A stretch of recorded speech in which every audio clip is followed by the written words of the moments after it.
Hello दोस्तों, कैसे हो आप? आपका बहुत बहुत स्वागत दिशा एकेडमी दादरी चैनल में। आज फिर मैं आपके सामने 8:30 बजे विद स्पेस की क्लास लेकर उपस्थित। सभी स्टूडेंट विद स्पेस क्लास को ज्वाइन करें और अपने सारे वर्क छोड़कर विद स्पेस की क्लास के साथ जुड़ जाइए। ये क्लास आपके जीएस की रीढ़ की हड्डी है। बार बार मैं आपसे इसीलिए बोलता हूँ कि विद स्पेस की क्लास के साथ जुटिए, आप सारे वर्क छोड़िए और जीएस की क्लास को, विद स्पेस क्लास को ज्वाइन कीजिए। कुछ क्वेश्चन मैं आपके सामने लेकर आया हूँ, आपको उनको अपने कमेंट बॉक्स में स्पीड के साथ आपको आंसर लगाना है। आपको इसमें पूरा टाइम दिया जाएगा। कमेंट बॉक्स में स्पीड के साथ जितने भी बच्चे क्लास को वॉच कर रहे हैं सभी कमेंट में स्पीड के साथ टाइपिंग करें, जो भी क्वेश्चन आपसे पूछे जाए। देखिए मेरे प्यारे बच्चों, पहला क्वेश्चन आपके लिए, मूल अधिकारों का संरक्षक कौन है? मूल अधिकारों का संरक्षक कौन है? 4 ऑप्शन आपके सामने हैं, तो स्पीड के साथ लगाएं कौन सा आंसर बिल्कुल इसमें राइट आएगा। लगाइए स्पीड के साथ।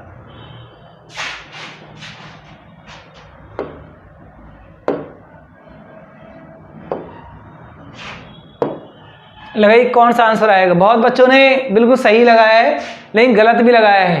यानी कि मूल अधिकारों का संरक्षक कौन है? न्यायपालिका है। कौन है? न्यायपालिका। न्यायपालिका। अगर यहां पर क्वेश्चन की बात करोगे आप तो मेरे प्यारे बच्चे देखिए आप, ये जो मूल अधिकार, यहां मूल अधिकार की बात है तो मूल अधिकार कौन से अनुच्छेद में आते हैं? अगर मैं आपसे इसका अनुच्छेद पूछ लूं तो अपने कमेंट बॉक्स में क्या लगाओगे आप? 12 से 35 के बीच में आपके मूल अधिकार आते हैं। मूल अधिकार कौन से भाग में रखे गए हैं? मेरे प्यारे बच्चों इसका भाग भी आप बता सकते हैं। आप ये स्रोत हमने कहां से लिया है ये भी आप लिख सकते हैं। आप मूल अधिकार का स्रोत कहां से उठाया है और आज वर्तमान में मूल अधिकार कितने हैं ये भी आप मेरे प्यारे बच्चों आप बता सकते हैं। आप वर्तमान में मूल अधिकार कितने हैं?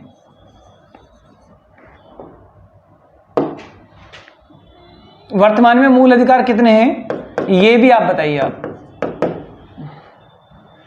स्पीड के साथ लगाइए। आप ये इसे बोलते हुए विद स्पेस की क्लास, जिसमें आपके लिए क्वेश्चन दिया और 4 ऑप्शन आपके सामने हैं। लगाइए अगर आपने संविधान की क्लास को पढ़ रखा है कि मूल अधिकारों का जो संरक्षक है वो कौन है?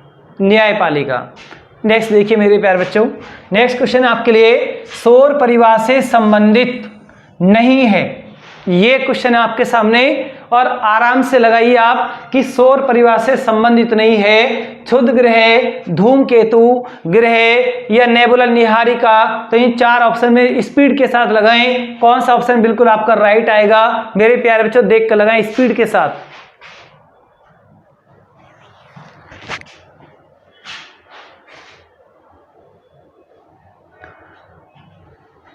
बहुत बच्चों ने लगा दिया है। इसका सही आंसर मेरे प्यारे बच्चे आएगा निहारिका। क्या आएगा? निहारिका। अब यहाँ क्षुद्र ग्रह की बात, सौर परिवार की बात करोगे आप, अगर मैं आपसे यहाँ पूछ लूं, देखना आप थोड़ा सा ध्यान देना, आप सौर परिवार का मुखिया किसे कहा जाता है? मैंने आपसे क्वेश्चन पूछ लिया सौर परिवार का मुखिया किसे कहा जाता है, तो मेरे प्यारे बच्चों आपका आंसर क्या आएगा? सूर्य। सौर परिवार का मुखिया किसे कहा जाता है? सूर्य के लिए बोला गया है। अब यहाँ पर जो क्षुद्र ग्रह लिखा हुआ है ये कौन से 2 ग्रहों के बीच में है? एक क्वेश्चन आपको मैं यहाँ पर भी देता हूँ। कौन से 2 ग्रहों के बीच में एस्टेरॉइड्स पाए जाते हैं? कौन से 2 ग्रहों के बीच पाए जाते हैं? तो इसका भी आंसर अपने कमेंट बॉक्स में स्पीड के साथ लगाएं। क्षुद्र ग्रह कौन से 2 ग्रहों के बीच पाए जाते हैं? तो मेरे प्यारे बच्चों स्पीड के साथ लगाएं। एस्टेरॉइड्स कौन से 2 ग्रहों के बीच पाए गए हैं? तो बहुत बच्चों ने, मेरे प्यारे बच्चों ने क्वेश्चन का आंसर सही लगाया है, मंगल और बृहस्पति के बीच। मंगल और बृहस्पति के बीच। अच्छा मेरे प्यारे बच्चे देखिए आप, ग्रह किसे कहते हैं? ग्रह की परिभाषा क्या बनती है? वे पिंड, सुनिए पहले आप, वे पिंड जो सूर्य का चक्कर लगाते हैं ग्रह कहलाते हैं। तो मेरे प्यारे बच्चों बताइए आप, वर्तमान ग्रह कितने हैं? वर्तमान ग्रह कितने हैं? वर्तमान ग्रह 8 हैं। पहले ग्रह कितने थे? 9। यानी कि वर्तमान ग्रह कितने हैं? 8। चलिए आप नेक्स्ट क्वेश्चन देखिए। आप बहुत बढ़िया क्वेश्चन आपके सामने है, वनस्पति घी की औद्योगिक उत्पादन में कौन सी विधि काम में लाई जाती है? वनस्पतिकी औद्योगिक उत्पादन में कौन सी विधि काम में लाई जाती है? तो मेरे प्यारे बच्चों आपका आंसर क्या आएगा? लगाइए आप स्पीड के साथ। क्वेश्चन नंबर 3 का आंसर क्या आएगा? मुझे आपके आंसर का इंतजार है। बिल्कुल लिखिए आप आंसर क्या आएगा, स्पीड के साथ लगाएं। वनस्पति घी की औद्योगिक उत्पादन में कौन सी विधि काम में लाई जाती है? तो मेरे प्यारे बच्चों ने बहुत बच्चों ने आंसर सही भी लगाया है और गलत भी लगाया है। कोई बात नहीं, बार बार प्रैक्टिस करोगे आप तो तैयारी आपकी अच्छी होगी। अपचयन की विधि अपनाई जाती है। कौन सी विधि? अपचयन की विधि अपनाई जाती है। सभी स्टूडेंट इसको नोट करें या इसका स्क्रीनशॉट करें। नेक्स्ट देखिए, आप नोट करिए पहले इसको।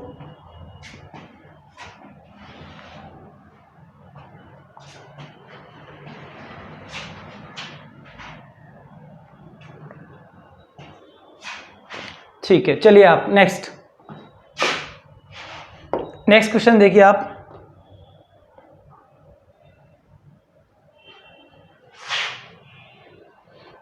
सिंधु नदी का उद्गम स्थल, मेरे प्यारे बच्चों देखकर आपको बताना है, सिंधु नदी कहां से निकलती है?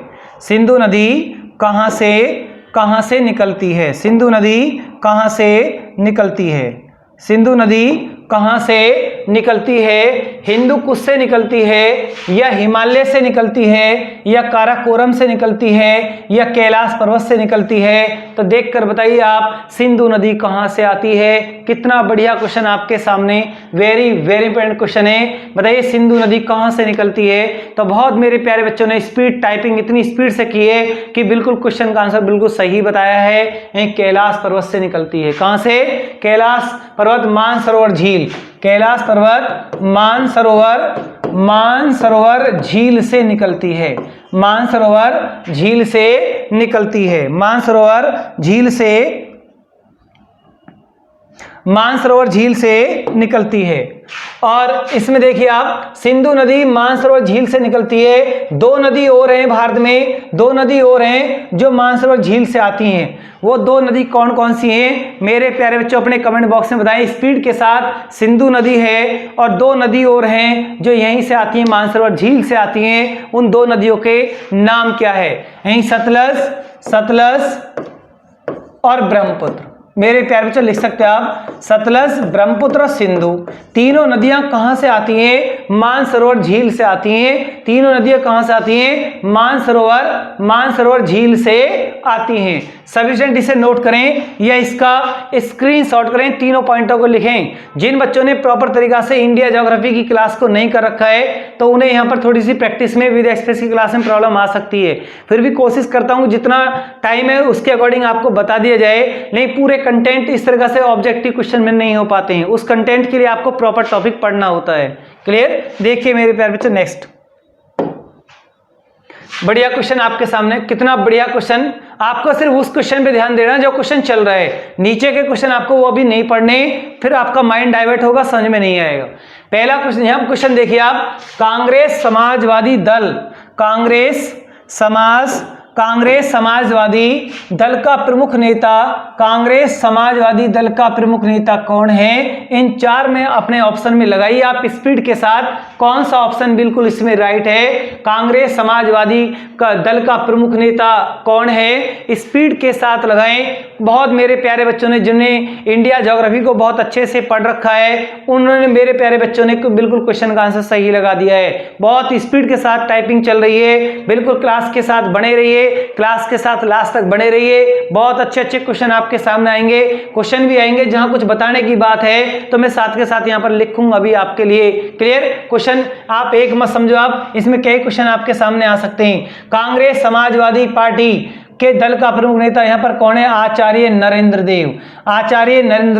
और भी लिख सकते हो आप, आचार्य नरेंद्र देव और जेपी नारायण और आचार्य नरेंद्र देव दोनों हैं। अगर ऑप्शन में यहां आचार्य नरेंद्र देव नहीं होता तो मेरे प्यारे बच्चों जेपी नारायण भी हो सकता था। जेपी नारायण आचार्य नरेंद्र देव और वर्धन, ये 3 मुख्य रूप से थे। अगर ऑप्शन में हमेशा ऐसे एक ही आता है तो इस ऑप्शन में मैंने आपको आचार्य नरेंद्र देव रख के दिया है, क्योंकि जेपी नारायण भी बहुत ज्यादा बार पूछा गया है। जेपी नारायण, आचार्य नरेंद्र देव दोनों ही कांग्रेस समाजवादी दल के नेता हैं, फाउंडर हैं। अब यहां पर क्वेश्चन है, समाजवादी को यहां इंग्लिश में बोला गया सोशलिस्ट। क्या बोलते हैं मेरे प्यारे बच्चों? सोशलिस्ट। अगर कभी क्वेश्चन इंग्लिश में भी ऐसे आ जाए, कांग्रेस सोशलिस्ट पार्टी की जो स्थापना है, अब आपको इस क्वेश्चन का भी आंसर बताना है।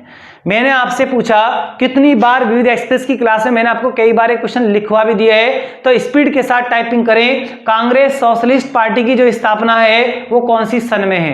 कांग्रेस सोशलिस्ट पार्टी की जो स्थापना है, कांग्रेस सोशलिस्ट पार्टी की जो स्थापना है, जिसका गठन है मेरे प्यारे बच्चों कौन सी सन में है? 1934 में है। मेरे प्यारे बच्चों ने बहुत ने आंसर बिल्कुल सही लगाया है। 1934 में कांग्रेस समाजवादी पार्टी की स्थापना हुई, जिसके founder Acharya Narendra Dev, Jayaprakash Narayan, JP Narayan, JP Narayan.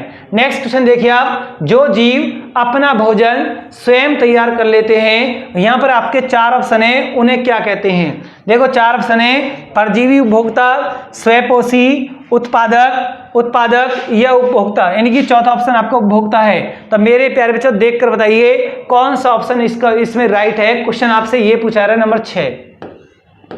Number 6 में देखकर बताइए आप, जो जीव अपना भोजन स्वयं बना लेते हैं, मेरे प्यारे बच्चों क्या कहलाते हैं? बहुत बच्चों ने बिल्कुल मोस्टली 90% मेरे प्यारे बच्चों ने आंसर बिल्कुल सही लगाया है। आंसर आएगा स्वयंपोषी। क्या आएगा? स्वयंपोषी। जिन मेरे प्यारे बच्चों ने बायोलॉजी की क्लास को कर रखा है, बायोलॉजी के कंटेंट को अच्छे से पढ़ रखा है, बायोलॉजी की वीडियो यूट्यूब पर डली हुई है, उनको अच्छे से प्रॉपर तरीका से वॉच कीजिए, वहां पर सारा बायोलॉजी का कंटेंट डला हुआ है, तो आपके ऐसे क्वेश्चन गलत नहीं होंगे। क्लियर?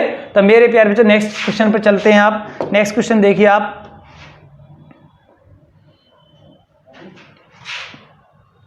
देखिए कितना बढ़िया क्वेश्चन आपके सामने है। कौन सा गैर परंपरागत ऊर्जा का स्रोत नहीं है?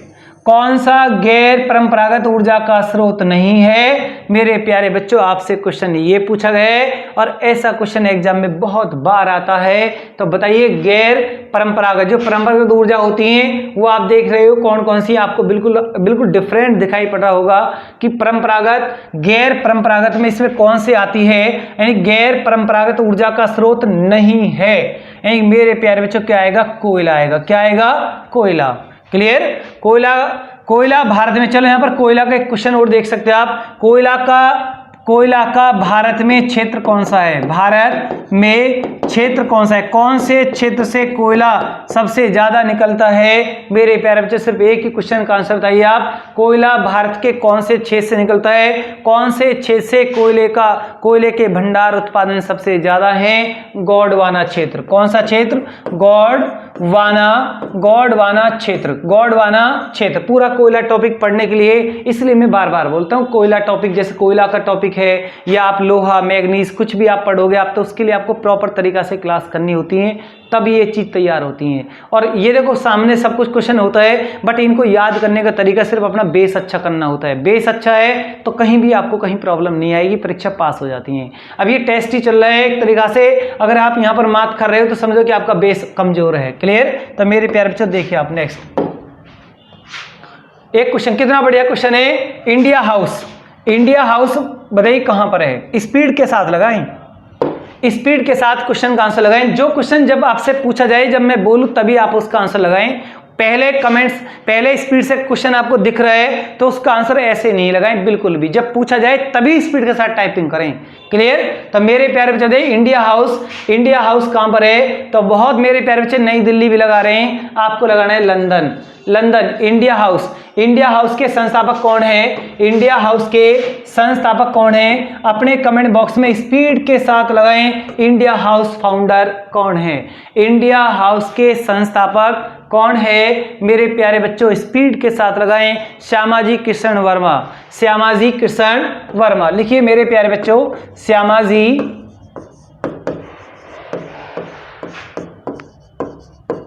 श्यामाजी कृष्ण वर्मा। अब नेक्स्ट क्वेश्चन देखिए आप, यहां पर क्वेश्चन नंबर 9 देखिए आप। क्वेश्चन नंबर 9, भारत में सबसे अधिक मिट्टी पाई जाती है। कितना बढ़िया क्वेश्चन आपके सामने, जिसकी इंपोर्टेंट की पावर 10,000 से भी ज्यादा है।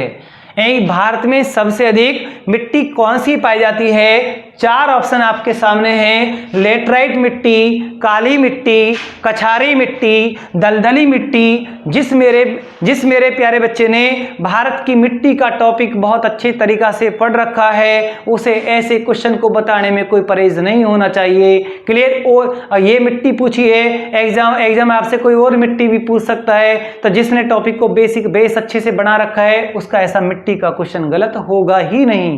क्लियर? बताइए स्पीड के साथ, कौन सी मिट्टी इसमें सबसे अधिक भारत में सबसे ज्यादा पाई जाती है?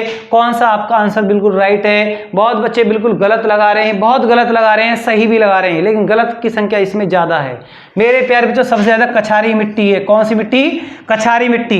भाषा बदल गई है, इसी को जलोढ़ मिट्टी कहते हैं। जलोढ़ मिट्टी को ही कछारी मिट्टी कहते हैं। और जलोढ़ को मेरे प्यारे बच्चों अंग्रेजी में क्या बोलते हैं? एलुवियल। इसका इंग्लिश का नाम एलुवियल है। एलुवियल। कौन सी मिट्टी एलुवियल कही जाती है? कई बार एग्जाम में ऐसे पूछा है कि कौन सी मिट्टी को एलुवियल कहा जाता है? कौन सी मिट्टी एलुवियल बोली गई है? कछारी मिट्टी, जिसे हम जलोढ़ मिट्टी कहते हैं। अब यहीं पर मैं क्वेश्चन आपके लिए घुमा देता हूं। जलोढ़ मिट्टी कौन सी नदियां सबसे ज्यादा बनाती हैं? जलोढ़ मिट्टी भारत में सबसे ज्यादा कौन सी नदियां बनाती हैं? अगर ये क्वेश्चन आपसे पूछा जाए तो मेरे प्यारे बच्चों क्या बताओगे आप? हिमालय से जितनी भी नदियां निकल के आती हैं, हिमालय से जितनी भी नदियां निकल कर आती हैं, सारी जलोढ़ मिट्टी बनाती हैं। हिमालय से जितनी भी नदियां निकल कर आती हैं, सारी जलोढ़ मिट्टी सारी कौन सी मिट्टी बनाती हैं? जलोढ़ मिट्टी। सभी नदियां कौन सी मिट्टी यहां पर बनाती हैं? जो हिमालय से निकल कर आती हैं, जलोढ़ मिट्टी, जिसको हम कछारी मिट्टी भी कहते हैं और इंग्लिश में एलुवियल मिट्टी भी कहते हैं।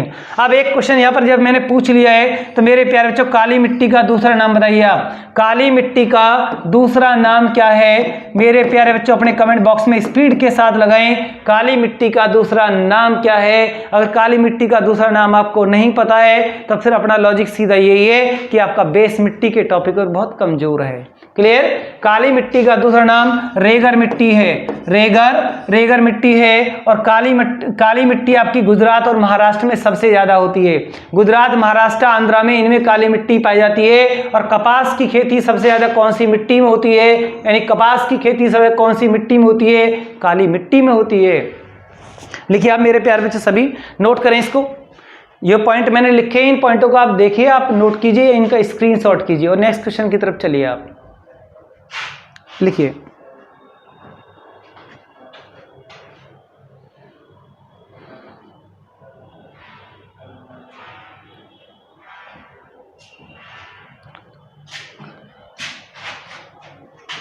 चलिए आप, ये मेरे प्यारे बच्चों लिखा हुआ है आपके लिए कॉफी। ये जो कॉफी है, ये कॉफी कौन से उसमें होती है? कॉफी यानी कॉफी कौन से कॉफी होती है? 4 आपको ऑप्शन मिले हुए हैं। उपोष्ण झाड़ी में होती है, या उष्ण शीतोष्ण झाड़ी में होती है, या उष्ण कटिबंध क्षेत्र झाड़ी में ज्यादा होती है, या ठंडी शीतोष्ण झाड़ी में ज्यादा होती है। कितना बढ़िया क्वेश्चन आपके सामने आया है। तो मेरे प्यारे बच्चे लगाइए आप, उष्ण कटिबंध झाड़ी में होती है। उष्ण कटिबंधीय झाड़ी में कॉफी होती है। कॉफी का क्षेत्र ये है। नेक्स्ट क्वेश्चन देखिए, कितना बढ़िया क्वेश्चन आपके सामने है। राज्य सरकार के मंत्रियों का वेतन वे उनके भत्तों का निर्धारण किसके द्वारा किया जाता है? 4 ऑप्शन आपके सामने हैं। मुख्यमंत्री के द्वारा, राज्यपाल के द्वारा, मुख्य सचिव के द्वारा। यानी ये मुख्य सचिव आपका क्या है? मुख्य सचिव के द्वारा, ये राज्य विधानसभा के द्वारा। स्पीड के साथ अपने क्वेश्चन का आंसर लगाएं। इस क्वेश्चन का आंसर क्या आएगा? बहुत मेरे प्यारे बच्चे गलत कर रहे हैं, बिल्कुल गलत कर रहे हैं। स्पीड के साथ लगा रहे हैं, लेकिन गलत भी लगा रहे हैं और सही भी लगा रहे हैं। कुछ बच्चे सही भी लगा पा रहे हैं। तो यहां पर अपना एनालिसिस कीजिए आप। राज्य सरकार के मंत्रियों के वेतन व भत्तों का निर्धारण किया जाता है किसके द्वारा? राज्य विधानसभा के द्वारा। बहुत बच्चों ने लगाया बट सभी ने नहीं लगाया है। राज्य विधानसभा के द्वारा, राज्य विधानसभा के द्वारा। क्लियर? राज्य विधानसभा के द्वारा। अगर मैं आपसे यहां एक क्वेश्चन और पूछ लूं, यहीं पर देखिए आप, राज्य विधानसभा का गठन राज्य विधानसभा का गठन या इसकी संरचना कौन से अनुच्छेद में होती है। अब स्पीड के साथ विधानसभा के गठन का आर्टिकल अपने कमेंट बॉक्स में मेरे प्यारे बच्चे स्पीड के साथ लगाएं। जिन मेरे प्यारे बच्चों ने मुझसे संविधान पढ़ रखा है उनको ऐसे क्वेश्चन को बताने में कोई प्रॉब्लम नहीं होनी चाहिए। लगाइए स्पीड के साथ राज्य विधानसभा का गठन, राज्य विधानसभा का की संरचना या इसका गठन भारतीय संविधान के कौन से आर्टिकल में है। बहुत मेरे प्यारे बच्चों ने बिल्कुल सही लगा रहे हैं, आंसर उनका बिल्कुल सही है। कौन सा आर्टिकल आएगा? 170 170 में विधानसभा आती है और विधान परिषद 171 में आती है। विधान परिषद का गठन 171 में है, विधानसभा का गठन 170 में है। सभी स्टूडेंट इसे नोट करें या इसका स्क्रीनशॉट करें और नेक्स्ट क्वेश्चन की तरफ चलें। विविध एक्सप्रेस की क्लास में थोड़ी स्पीड ज्यादा होती है, बट यहाँ पर आपको इतना टाइम बिल्कुल दिया जा रहा है कि आप क्वेश्चन को नोट भी कर सको और आंसर भी उसका तरीका से लिख सको। आप नोट करिए आप इसको।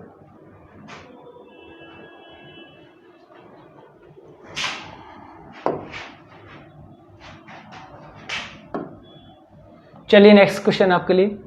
कितना बढ़िया क्वेश्चन आपके सामने आया है। राज्य सरकार का कार्यकारी अध्यक्ष कौन होता है? राज्य सरकार, क्वेश्चन नंबर 12 आपको देखना है। राज्य सरकार का कार्यकारी अध्यक्ष, राज्य सरकार का कार्यकारी अध्यक्ष, क्वेश्चन नंबर 12 आपको बताना है मेरे प्यारे बच्चों। राज्य सरकार का कार्यकारी अध्यक्ष कौन होता है? कितना बढ़िया क्वेश्चन आपके सामने आया। तो आपका आंसर बिल्कुल सही आना चाहिए मेरे प्यारे बच्चों। क्या लगाओगे आप? सीएम मुख्यमंत्री होता है या राज्यपाल होता है? मुख्यमंत्री होता है या राज्यपाल होता है? तो आपने कमेंट बॉक्स में लगाइए। यह सीएम का सचिव होता है या मुख्य सचिव होता है? तो मेरे प्यारे बच्चे बहुत स्पीड के साथ जिन्होंने राज्य का प्रावधान, यानी राज्य का प्रावधान भाग 6 में आता है, राज्यों का जो प्रावधान है वो भाग 6 में आता है। जिन बच्चों ने मुझसे राज्य के प्रावधान के आर्टिकल पढ़ रखे हैं उनके बारे में बिल्कुल बिल्कुल पूरा कंटेंट पढ़ रखा है, उन्हें इस क्वेश्चन को बताने में कोई परहेज नहीं होना चाहिए। इसमें आंसर आएगा मेरे प्यारे बच्चों राज्यपाल आएगा। क्या आएगा? राज्यपाल। यही 2 क्वेश्चन आपके लिए घुमा देता हूं मैं। राज्यपाल की नियुक्ति कौन करता है? एक तो क्वेश्चन सीधा बताइए, कोई आर्टिकल आप सभी नहीं पूछूंगा मैं यहाँ पर। राज्यपाल की नियुक्ति कौन करता है? राज्यपाल को शपथ कौन दिलाता है? इसको शपथ कौन दिलाएगा? इसकी नियुक्ति कौन करेगा? स्पीड के साथ कमेंट बॉक्स में आंसर लगाएं, बहुत स्पीड के साथ लगाएं कि राज्यपाल की नियुक्ति कौन करता है। राज्यपाल का जो पद होता है वो राष्ट्रपति के द्वारा, राष्ट्रपति इसको नियुक्त करता है। राष्ट्रपति का एक प्रसाद पर्यंत पद होता है। और शपथ कौन दिलाएगा? हाई कोर्ट का चीफ जस्टिस, हाई कोर्ट का मुख्य न्यायाधीश।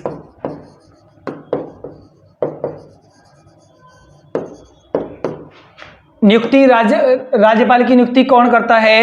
यानी राष्ट्रपति करता है, राष्ट्रपति के द्वारा नियुक्ति होती है। तो बहुत मेरे प्यारे बच्चे इसका आर्टिकल भी लगा रहे हैं। मेरे प्यारे बच्चे आप इनका आर्टिकल भी लगा सकते हैं। आप कौन कौन से आर्टिकल में प्रावधान है ये क्वेश्चन मैंने आपको दिया, आप लगाइए। अगर आपने संविधान को मुझसे पढ़ रखा है तो दोनों आर्टिकल को स्पीड के साथ टाइपिंग कीजिए। अगर नहीं पढ़ रखा है तो अपने बेस की तरफ जाइए और जहाँ हम बेस पर क्लास आपको दे रहे हैं, कंटेंट आपको प्रॉपर तरीका से क्लास चल रही है, उस ऐप्स को आप ज्वाइन भी कर सकते हो आप। क्लियर? तो ये इसलिए ये क्लास आपको दी जा रही है कि आपकी प्रैक्टिस के लिए, आपकी प्रैक्टिस हो जाए। क्लियर? नेक्स्ट देखिए मेरे प्यारे बच्चों, फोर्ट विलियम किला, फोर्ट सेंट जॉर्ज किला, बताइए कहां पर है? ये क्वेश्चन मैंने आपको पहले भी एक्सप्रेशन में लिखवाया है। फोर्ट विलियम किला, फोर्ट सेंट जॉर्ज किला और आपका Fort Saint David, Fort Saint Angelo, ये चारों किले कहाँ पर हैं? आपको सिर्फ इतना बताना है। फोर्ट विलियम किला कहाँ पर है? कलकत्ता में है। कहाँ पर है मेरे प्यारे बच्चों? कलकत्ता में। स्पीड के साथ लगाइए अगर आपके याद है। ये कहाँ पर है? मद्रास में है। फोर्ट सेंट जॉर्ज मद्रास में है। फोर्ट सेंट डेविड कहाँ पर है? ये आपका बताइए कहाँ पर? फोर्ट सेंट डेविड कहाँ पर है? ये आपका कोचीन केरल में। ये दोनों केरल में आते हैं। एंजेलो वाला भी कहाँ है? ये केरल में आते हैं। कहाँ पर आते हैं? ये दोनों केरल में आते हैं। और नेक्स्ट क्वेश्चन आपके लिए इतना बढ़िया क्वेश्चन आएगा, ये पहले नोट कीजिए आप, बहुत बढ़िया क्वेश्चन है ये भी आपके सामने।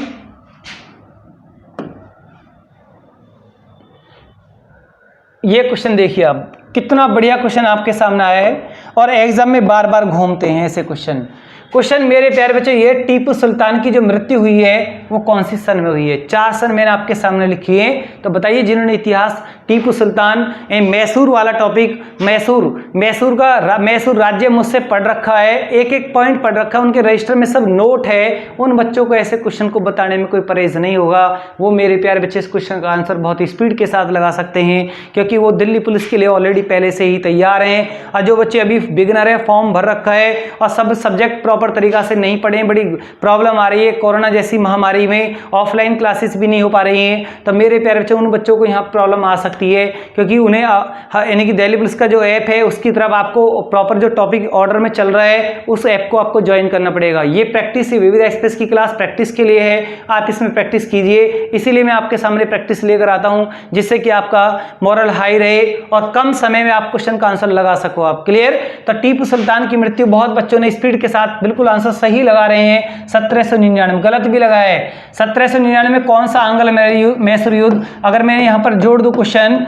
कौन सा आंग्ल मैसूर युद्ध, अगर ऐसे क्वेश्चन से आपको सिर में दर्द नहीं करना है तो आपको जीएस की जो प्रॉपर क्लास होती है उस क्लास पर आपको आना पड़ेगा, क्योंकि ये भी आप भी जानते हो कि यूट्यूब पर सारे सब्जेक्ट प्रॉपर तरीका से नहीं हो सकते। उसके लिए आपको दिशा प्लेटफॉर्म का ऐप ज्वाइन करना पड़ेगा, जब आपके पूरे सब्जेक्ट वहां पर कंटेंट होंगे। एक और आपके लिए घोषणा हो रही है आज, बहुत बच्चे जो हमारे दिल्ली पुलिस ऐप से जो कोर्स कर रहे हैं उन बच्चों की बहुत ज्यादा डिमांड आ रही है कि मैथ की एक्सप्रेस क्लास और रीजनिंग की एक्सप्रेस क्लास सर कराइए, क्योंकि मैथ आप प्रॉपर हमारे लिए ऐप्स पर डाल रहे हो आप, लेकिन हमें प्रैक्टिस के लिए भी चाहिए। तो अभी वीरेंद्र सर आपके लिए 1 या 2 दिन में कल से भी मैथ एक्सप्रेस की क्लास लेकर आएंगे और रीजनिंग की भी एक्सप्रेस क्लास लेकर आएंगे। मैथ और रीजनिंग की एक्सप्रेस क्लास और जीएस की विविध की एक्सप्रेस क्लास आपके साथ, यानी क्लास, तीनों क्लास के साथ आपको बने रहना है। एक भी क्वेश्चन आपका गलत नहीं होगा, सब क्वेश्चन आपको वहां दिखाई देंगे। बट वहां क्वेश्चन बच्चा स्पीड से वो लगा पाएगा जिसने ऑलरेडी कंटेंट, अपना कंसेप्ट क्लियर कर रखा है, या जिसने ऐप्स को ज्वाइन कर रखा है जहां पर उसको पूरा कंटेंट मैथ का, रीजनिंग और जीएस के पूरे टॉपिक प्रॉपर तरीका से कराए जा रहे हैं, उस बच्चे का उसको वहां पर फायदा मिलेगा, या जिसने ऑलरेडी पहले से सब कुछ पढ़ रखा है उसे फायदा मिलेगा। क्लियर? आप ऐप को भी ज्वाइन करें और विद एक्सप्रेस की क्लास आपकी जो आ रही है प्रैक्टिस के लिए उसको भी ज्वाइन करें, ये मेरा आपसे रिक्वेस्ट है, अनुरोध है। क्लियर? तो देखिए मेरे प्यारे बच्चों, अब आपको बताना है कि मैंने पूछा कौन सा आंग्ल मैसूर युद्ध, 1799 में हुआ चतुर्थ आंग्ल मैसूर युद्ध। कौन से आंग्ल मैसूर युद्ध में टीपू सुल्तान की मृत्यु हुई? अगर ये ऐसे पूछेगा तो मेरे प्यारे बच्चों क्या बताओगे आप? चतुर्थ आंग्ल मैसूर युद्ध में टीपू सुल्तान की मृत्यु हुई 1799 में। अगर मैं आपसे यहाँ क्वेश्चन पूछ लूं, टीपू सुल्तान की राजधानी बताओ, टीपू सुल्तान की राजधानी कौन सी थी? श्रीरंगपट्टनम। अब श्रीरंगपट्टनम पर भी बहुत सारे क्वेश्चन है। श्रीरंगपट्टनम की संधि, अगर मैं यह संधि करके लिख दूं, श्रीरंगपट्टनम की जो संधि हुई है वो कौन सी सन में हुई है? लगाओ ऑप्शन। क्लियर? जब तक ऑर्डर में टॉपिक को नहीं पढ़ पाओगे तो ऐसे सारे क्वेश्चन को आप नहीं ठीक कर सकते आप। श्रीरंगपट्टनम की संधि 1792 में हुई है, 1792 में ये संधि हुई है, और इस संधि के तहत टीपू सुल्तान ने अपनी राजधानी किसको बना दिया? श्रीरंगपट्टनम को बना दिया। और श्रीरंगपट्टनम कौन सी नदी पर है? कावेरी नदी पर है। कौन सी नदी पर है? कावेरी नदी पर है। प्रॉपर क्लास आपको करनी पड़ेगी, सारे कंटेंट आपको मिल जाएंगे अच्छे तरीका से, फिर आपको ये विविध एक्सप्रेस की क्लास बिल्कुल सिर में दर्द नहीं करेगी। क्लियर? तो देखिए मेरे प्यारे बच्चों, आगे इसमें नेक्स्ट देखिए आप, बहुत बढ़िया क्वेश्चन आपके सामने आ रहे हैं और इनको आप स्पीड के साथ लगा सकते हो। आप अपने कमेंट बॉक्स में लगाइए, आप कौन क्या है लगाइए आप स्पीड के साथ, यानी कि गन्ना क्या है, मूली क्या है, स्पीड के साथ लगाएं अपने कमेंट बॉक्स में। कितना बढ़िया क्वेश्चन मेरे प्यारे बच्चों आपके सामने आया है, लगाइए, आपको टाइम मिलता है इसमें, स्पीड के साथ लगाएं, लगाइए। गन्ना क्या है? गन्ना क्या है? गन्ना अपने आप में क्या है? तना है। मूली क्या है? जड़ है। सलजम क्या है? जड़ है। टमाटर क्या है? फल है। लौकी क्या है? फल। आलू क्या है? तना है। क्लियर? लगाइए मेरे प्यारे बच्चे, स्पीड के साथ लगाइए आप। मेथी क्या है? मेथी अपना में लीफ, पत्ती है, पत्ती में आएगी। सेम क्या है? सेम भी अपना में क्या? फली, यानी पत्ती में आता है ये भी। क्लियर? और प्याज क्या है? प्याज अपना में क्या है? तना है। क्लियर? इनको नोट करें या इनका स्क्रीनशॉट करें, लिखिए आप स्पीड के साथ। ऐसे क्वेश्चन एग्जाम में आपसे पूछे जाते हैं और गलत होने के चांस ज्यादा बढ़ जाते हैं। नोट कीजिए आप।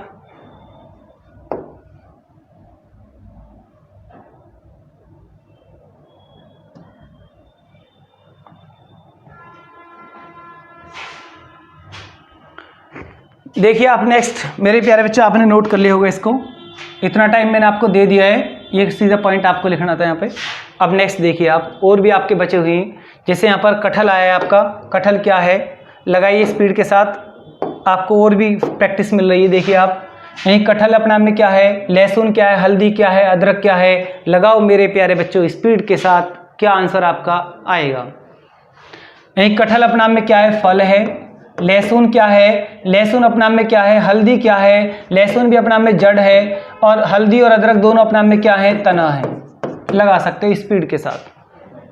नेक्स्ट क्वेश्चन देखिए आप, नेक्स्ट क्वेश्चन भी बड़ा इंपॉर्टेंट क्वेश्चन आपके सामने है। यहाँ पर सिंधु घाटी सभ्यता के 4 स्थल लिखे हुए हैं। देखिए आप, सिंधु घाटी सभ्यता के 4 स्थल आपके सामने हैं, मांडा, देमाबाद, कालीबंगा, राखीगढ़ी।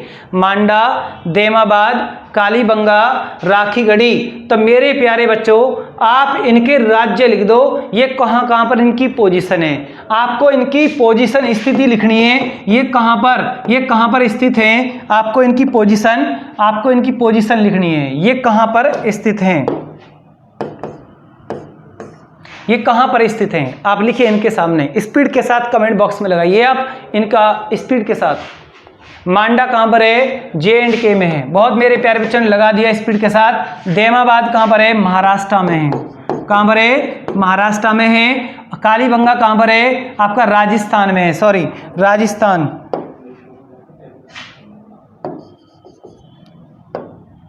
कालीबंगा कहाँ पर है, राजस्थान में है। और राखीगढ़ी मेरे प्यारे बच्चों, मैंने आपको अभी विद एक्सप्रेशन राखीगढ़ी का क्वेश्चन दोबारा से लेकर आया हूँ, ये आपका हरियाणा में है। भारत का सबसे बड़ा सिंधु घाटी स्थल कौन सा है, राखीगढ़ी है, ये क्वेश्चन भी मैंने आपको बता दिया है। तो मेरे प्यारे बच्चों इन्हें नोट करें या इनका स्क्रीनशॉट करें और नेक्स्ट क्वेश्चन की तरफ चलें। विद एक्सप्रेस की क्लास के साथ लास्ट तक बने रहिए, क्लास को बीच में ऐसे छोड़कर नहीं जाना है। बहुत अच्छे अच्छे क्वेश्चन कंटेंट आपके सामने आते हैं, पूरी मेहनत आपके साथ की जा रही है। क्लियर? तो चलिए आप नेक्स्ट, किस सागर में लवणता लिखिए मेरे प्यारे बच्चों, किस सागर में लवणता सबसे ज्यादा है। क्वेश्चन है किस सागर में लवणता सबसे अधिक है, यानी कौन से सागर में सॉलिटी खारापन सॉलिटी सबसे ज्यादा है। तो इन 4 में देख के बताइए मेरे प्यारे बच्चों कौन सा आंसर बिल्कुल आपका राइट आएगा। बहुत बच्चे स्पीड के साथ लगा भी रहे हैं कि इसमें कौन सा बिल्कुल सही आएगा। बहुत बच्चों ने लगा दिया मृत सागर, ये आपका लाल सागर है, लाल कौन सा है, लाल सागर। भूमध्य सागर और लाल सागर को कौन सी नहर जोड़ती है, ये भी एक क्वेश्चन है।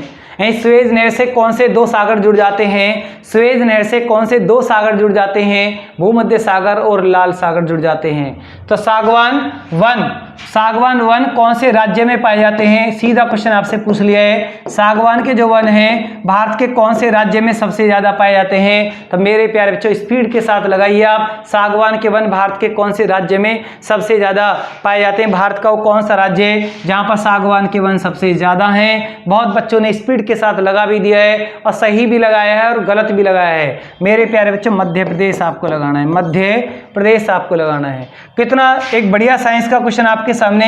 जिन बच्चों ने बायोलॉजी की प्रॉपर क्लास को वॉच कर रखा है उनका बायोलॉजी का कोई क्वेश्चन गलत होगा ही नहीं, क्योंकि मैंने बहुत बेसिकल बहुत कंटेंट तरीका से बायोलॉजी के पॉइंट आपको उठाकर आपको बिल्कुल अच्छे से समझाए हैं। सारे फैक्ट बोर्ड पर छापे हैं, एक भी क्वेश्चन आपका गलत नहीं होगा। कैसा भी वो क्वेश्चन बना ले आपके लिए। डीएनए व आरएनए मॉडल तैयार करने वाले 2 वैज्ञानिक इनमें से कौन से थे। मेरे प्यारे बच्चों देख कर बताइए आप कौन सा आंसर आएगा, यानी हुगो डीब्रीज, लेमार्क या वॉटसन एंड क्रिक। बायोलॉजी शब्द किसने दिया है, अगर आपसे पूछ लिया जाए कभी बायोलॉजी शब्द का जनक कौन है, लेमार्क। बायोलॉजी शब्द का जनक कौन है? लेमार्क। और बायोलॉजी का पिता कौन है? अरस्तु।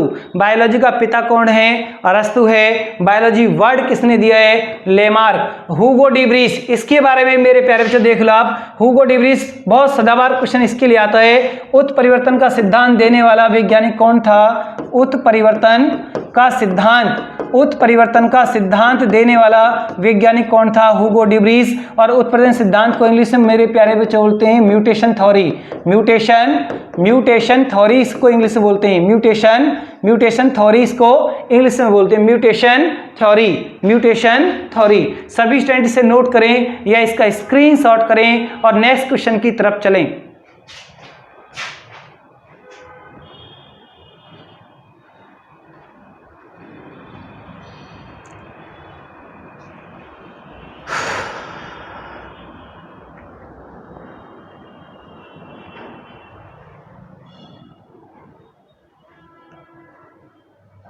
चलिए नेक्स्ट। बहुत बढ़िया, वेरी गुड। बहुत बच्चों ने आंसर बिल्कुल सही बताए हैं, तैयारी बहुत अच्छी है। आगे देखिए, क्वेश्चन आ गए आपके सामने। देखिए आप क्वेश्चन समझिए पहले आप, सॉरी देखिए आप क्वेश्चन। अंतरराष्ट्रीय, ये वर्ड लिखा हुआ है अंतरराष्ट्रीय अग्निशमन दिवस निम्न में से किस दिन मनाया जाता है? ये क्वेश्चन आपके सामने आया है। बढ़िया क्वेश्चन है, बहुत इंपॉर्टेंट आपके लिए क्वेश्चन है। अंतरराष्ट्रीय अग्निशमन दिवस कब मनाया जाता है? मेरे प्यारे बच्चों स्पीड के साथ कमेंट बॉक्स में लगाइए कि इसका आंसर क्या आएगा। सिर्फ क्वेश्चन उसका ही कमेंट में आंसर लगाएं जो क्वेश्चन बिल्कुल क्लास के साथ चल रहा है। नीचे के क्वेश्चन देखकर उन पर आपको कमेंट लगाने की कोई जरूरत नहीं है, साथ के साथ लगाने हैं। मेरे प्यारे बच्चों 4 मई, बहुत बच्चों ने लगाया, गलत भी लगाया है। नेक्स्ट क्वेश्चन देखिए आप इसी में। विश्व अस्थमा दिवस में से किस दिन मनाया जाता है? मेरे प्यारे बच्चों देखकर बताइए कौन सा आंसर आपका बिल्कुल राइट आएगा। विश्व अस्थमा दिवस कौन सी डेट को मना है? स्पीड के साथ लगाएं, ये भी आपका 4 मई। क्लियर? और अस्थमा जो बीमारी है ये सांस की बीमारी है, श्वास नली को प्रभावित करती है। श्वास नली को प्रभावित करती है। तो मेरे प्यारे बच्चों नोट करें इसको आप। नेक्स्ट क्वेश्चन देखिए आप, आपके लिए नेक्स्ट क्वेश्चन देखिए आप। भारतीय नौसेना ने विदेशों में फंसे भारतीयों को वापस लाने के लिए किस ऑपरेशन का इस्तेमाल किया? कौन सा ऑपरेशन चलाया, यानी कौन सा ऑपरेशन लॉन्च किया? तो मेरे प्यारे बच्चों इन 4 बताइए आप कौन सा वो ऑपरेशन है। समुद्र सेतु है, समुद्र चक्र है, समुद्र जन है या समुद्र देव है? तो मेरे प्यारे बच्चों ने बहुत स्पीड के साथ आंसर लगा दिया है, तो आंसर बिल्कुल सही आपका आ रहा है। इसका आएगा समुद्र सेतु। क्या आएगा? समुद्र सेतु आएगा। मेरे प्यारे बच्चों नेक्स्ट देखिए आप। इस वर्ष विश्व अस्थमा दिवस 5 मई 2020 को मनाया गया था। इसकी थीम, सॉरी उसमें जो 4 मई आ रहा था उसे आप 5 मई कर सकते हो। आप अस्थमा दिवस की जो डेट थी उसमें देखिए मेरे प्यारे बच्चों उस क्वेश्चन को, इसमें आप 5 मई इसको कर लो आप 5 मई। अब यहां पर देखिए आप, इस वर्ष अस्थमा दिवस 5 मई 2020 को मनाया गया, उसकी थीम क्या थी? वहां पर 4 मई दे रखा था, लेकिन यहां पर आपको 5 मई करना है, वो 5 मई।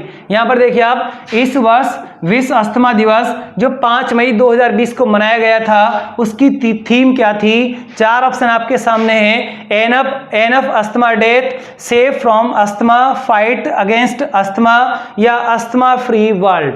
ये 4 आपके सामने। थीम से मतलब होता है मोटिवेट, उद्देश्य, क्या टारगेट, क्या लक्ष्य रखा गया था। तो मेरे प्यारे बच्चों एनएफ लगाओगे आप, यानी कि एनएफ अस्थमा डेथ्स, ये इसकी थीम थी। लिखिए आप मेरे प्यारे बच्चों, आप शॉर्ट में लिखिए, आप पूरा क्वेश्चन आपको लिखने की यहाँ पर जरूरत नहीं है। नेक्स्ट देखिए आप, भारत सरकार कोविड-19, ये आपका ये कोविड वर्ड लिखा हुआ है। देखिए मेरे प्यारे बच्चों, भारत सरकार कोविड-19 के कारण प्रभावित हो रहे शैक्षिक वर्ष को सुचारू रूप से चलाने के लिए किस कार्यक्रम को शुरू करने की घोषणा की गई है? किस कार्यक्रम को शुरू करने की घोषणा की गई है। प्यारे बच्चों, आप क्वेश्चन को एक बार मत पढ़िए, आप करंट का क्वेश्चन है, अगर कोई भी क्वेश्चन है, अगर आपको एक दो बार उसे रिवाइज करोगे तब आपको क्वेश्चन दिमाग में घूमेगा। एक दो बार प्रैक्टिस करिए आप। भारत सरकार कोविड-19 के कारण प्रभावित हो रहे शैक्षिक वर्ष को सुचारू रूप से चलाने के लिए किस कार्यक्रम को शुरू करने की घोषणा की गई। तो मेरे प्यारे बच्चों, इनमें चार बताइए आप। प्रधानमंत्री ई विद्या, प्रधानमंत्री पढ़ो विद्या, प्रधानमंत्री सुचारू शिक्षा, प्रधानमंत्री पढ़ो भारत। इन चार में से मेरे प्यारे बच्चों कौन सा आंसर बिल्कुल सही आएगा। बहुत बच्चे मेरे बिल्कुल सही भी कर रहे हैं, लेकिन गलत का भी आंसर बहुत ज्यादा आ रहा है। प्रधानमंत्री ई विद्या, प्रधानमंत्री ई विद्या की शुरुआत। एक एक क्वेश्चन आपको डिक्टो दिया जाएगा, क्लास के साथ बने रहिए आप, एक एक क्वेश्चन आपको डिक्टो यहां मिलेगा। नेक्स्ट क्वेश्चन देखिए मेरे प्यारे बच्चों, बहुत बढ़िया क्वेश्चन आपके सामने आएगा, बहुत ही बढ़िया क्वेश्चन। देखिए आप 29 क्वेश्चन नंबर 29 पर आपको ध्यान देना है। 29 क्वेश्चन को पहले पढ़ लीजिए आप, आराम से लगाने की कोशिश करना। वित्त मंत्री निर्मला सीतारमण के अनुसार शहरों से गांवों को ओर जा रहे प्रवासी मजदूरों को रोजगार की कमी न हो, इसीलिए मनरेगा का बजट कितने करोड़ रुपए का बढ़ा दिया गया है। मनरेगा, अभी क्वेश्चन विविध एक्सप्रेस की क्लास में मनरेगा दो वर्ड लिखे थे मैंने विविध एक्सप्रेस की क्लास में 2 दिन पहले ही, नरेगा और मनरेगा। अगर नरेगा पूछे तो कौन सी सन में प्रभावित आया, कब से लागू हुआ है, तो 2006। मनरेगा पूछे तो 2009। नरेगा में एम का मतलब महात्मा गांधी वर्ड कब जोड़ा, 2009। ये मैंने आपको विविध एक्सप्रेस की क्लास में बता दिया है और दोबारा भी आपको लिखवा दिया है। अब सिर्फ क्वेश्चन ये है, क्वेश्चन कुछ भी नहीं है, क्वेश्चन सीधा ये है कि प्रवासी मजदूरों के लिए मनरेगा में कितना बजट केंद्र सरकार ने पास किया है, वित्त मंत्री ने पास किया है। तो 2 यानी कि 20,000 करोड़ लिखिए आप, 20,000, 40,000, 30,000 या 1,000। तो मेरे प्यारे बच्चे देखकर बताइए आप कितना 40,000 करोड़ का बजट पास किया है, ये आपको क्लिक करना है। ये क्वेश्चन आपके लिए बहुत मोस्ट वेरी इंपॉर्टेंट रहेगा, क्योंकि नरेगा मनरेगा के गठन इसलिए मैं आपको बता के चला क्योंकि वो करंट में भी बहुत चर्चा में है, इसलिए इस क्वेश्चन को आप बिल्कुल हाईलाइट करके चलिए आप। इसकी इंपॉर्टेंट की पावर 10,000 से ज्यादा है। बहुत बढ़िया क्वेश्चन ये आपके सामने, नोट करिए मेरे प्यारे बच्चों। नरेगा मनरेगा 2006 2009, अगर आपने उस दिन विविध एक्सप्रेस की क्लास नहीं की है तो यहां पर भी नरेगा का गठन, मनरेगा का गठन लिख सकते हो आप। नरेगा में एम वर्ड, एम का मतलब महात्मा गांधी कब जोड़ा गया, 2009। अब इनकी डिटेल मैं आपको नहीं बताऊं क्योंकि मैंने आपको 2 दिन पहले इनकी कंप्लीट डिटेल बता चुका हूं, इनकी क्लियर बार बार नहीं लिख सकता, क्वेश्चन और बहुत सारे हैं। क्लियर, देखिए आप मेरे प्यारे बच्चों नेक्स्ट क्वेश्चन देखिए आप। किस राज्य ने हाल ही में स्टार्टअप